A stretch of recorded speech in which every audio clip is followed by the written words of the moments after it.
Guys, in this video we're going to take a look at how you can turn on the built-in background sounds for rain, ocean, stream, for a good relaxation or sleep on the iPhone 13 series. First, let's go back to your home screen by swiping up at the bottom of the screen, then swipe down at the top corner to open up the control center. In here you want to touch and hold on the background sound icon and then tap on the background sounds. From the menu you can choose ocean, rain, stream. Now you can press on the side button here to increase or decrease the volume.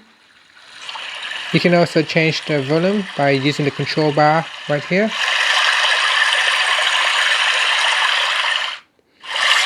So it can get quite loud if you increase the volume up to the max.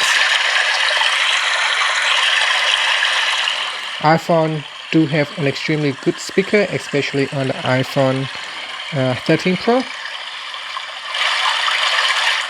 And that's it. Now you can tap on this icon at the bottom here to turn off background sound, or you can turn it on. And that's it. Thank you for watching this video. Please subscribe to my channel for more videos.